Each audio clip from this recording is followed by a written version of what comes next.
Welcome back. In this video, we're going to cover setting up your computer, or at least starting that. We're going to cover this over the next few videos, but I first want to talk about why we can't just install the brain. And that's because it's not really an app. It isn't something like installing Ads Editor or Chrome or Spotify. What it is a collection of files on your computer that we're able to edit and move around. Most of those are just text files. Some of them might be geeky code files. Most of them are text. All of those files are going to enable us to do all of the work that we want, whether that be connecting to Google Ads, external tools like Asana or Google Sheets or ClickUp, and a way for Claude Code to run and interact with all of those files and therefore through all of those services. So think of it like an operating system. You're not replacing Windows or Mac. We are going to install an app on your computer and then we're going to run the brain inside that. But it isn't, I'm afraid, as simple as just install one app, press go, and off we go. There are a few steps, which is why I want to walk you through all of these bit by bit. So we're going to create essentially this development environment. Sounds a bit fancy. We don't need to use that, but maybe sound good to use that. We're going to have a whole bunch of different things. Terminal, which I'll get to in a bit, inside of a thing called a code editor. The geeky term for this is just IDE, Integrated Development Environment, maybe. But it's just a place where we're going to edit files and run files and chat to the AI. We're going to be able to control and have version control, like the save game feature when you're playing a video game, just so that if anything goes wrong, we can roll back to an earlier version and recover any lost files. And then we have these weird things called package managers that just packages up a bunch of geeky tools and code and allows us then to do more stuff. We don't need to learn how to do any of these. There's a couple of things here that you just need to know what's possible, but more importantly, you really just need to know how to ask the AI to sort that thing out for you or to fix that thing when it goes wrong. So that's really all we're doing. I'm not going to give you more detail than you need, but it is just useful to understand what the various Lego blocks are so that when things go wrong, we've got a little bit of a clue as to which direction to head to fix them. So as I've said at the bottom here, you're not becoming a developer. We're just using some developer tools, which may seem like overkill, but at this point in time, AI, the most powerful AI that we can use, which is what this is, isn't packaged up nicely. All the big companies are working on this, trying to create, Clippy version 2 that packages everything up into some little cute character that says, how can I help you today? We're not there yet, which means we need to step a couple of toes into the world of the geeky software engineers so that we can use these most powerful tools. It's going to seem a bit scary at times, but I promise you the payoff is worth it.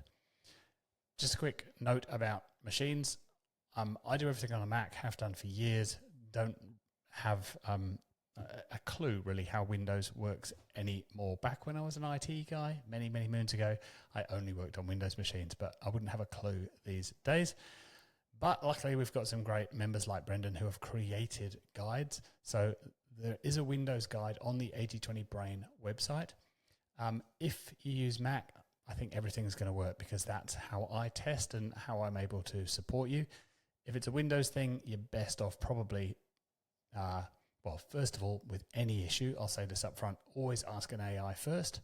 You can take screenshots, you can describe the problem, but you can go off to chatgpt.com or Claude.ai or Gemini if you prefer, describe the problem, describe the error, and ask for help with an AI first. That's just a really good cycle to get into, a really good sort of mindset. Always go and try and fix it with AI first. Failing that, come and post something in the member group, and I'm sure you'll get some help. There's lots of Windows users in there. And if you're using Linux, you probably don't need this because you probably know what you're doing. So there's a few things that we're going to install. Homebrew, that is a Mac specific thing. That is a way for Macs to install other software. You probably already have this installed on your Mac. If not, don't worry, we'll sort that out when we get to it. Node is just a a package essentially that we need in order to run other scripts. So a lot of the scripts that we will ask Claude Code to write for us, which will enable us to do more powerful things like go and have a chat with Gmail. We need Node for that. Or go and have a chat with Google Ads or Sheets or Asana. All of the scripts that we're going to write, many of them are going to use Node. Git and GitHub, this is the version control bit. So this is sort of like save game thing. And then we can also have a full copy of all of our files saved to the cloud. So you can think of it like Google Drive for your code and all of the files in the brain. And I'll talk about some of the use cases of that later. Claude Code, which does look a bit like, an Atari computer in the 1990s. It looks old school, but it is the most powerful AI, particularly for this type of use case, for working with all of these files. It's the scaffolding that Anthropic have put around this tool that makes it so powerful. There are alternatives. We will get to those, but I use Claude Code all day, every day. Wouldn't want to be without it. And then we have the IDE, or the code editor itself. And that's actually where we're going to start. I typically use Cursor. I use their free plan now. I used to pay them $20 a month. Some months I would pay them a lot more. Their pricing got a bit wonky. I've moved to the free version now. If you are preferring to use Gemini and are sort of more deep into the Google system, again, I'm going to suggest you use Claude Code, or at least side by side with Gemini. But Google have a coding tool called Anti-Gravity as well. They're both based on the same underlying program, a thing called VS Code. So they're very, very similar. They look very similar. All of my examples will be in Cursor.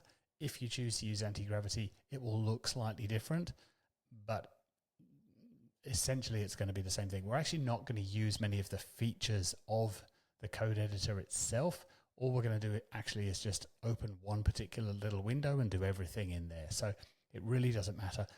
They do have other stuff later on, and we'll get to that a long time from now. There are other things that we can do in those code editors. They have little agents built in that we can ask questions of. They have browsers built in now so that the AI can see the web page or whatever it is that you're building. But that's a long way away. We don't need to worry about that yet. And then you're going to need somewhere on your machine to save all of this stuff. So I would recommend creating sort of projects folder, sort of a fairly high level. On a Mac, I don't put this inside the documents folder or on the desktop. So on a Mac by default, documents and desktop are synced across all of your Mac devices. So if you have a desktop and a laptop, it's going to try and sync all of those files automatically. And as you use this more and more, it can become a large number of files.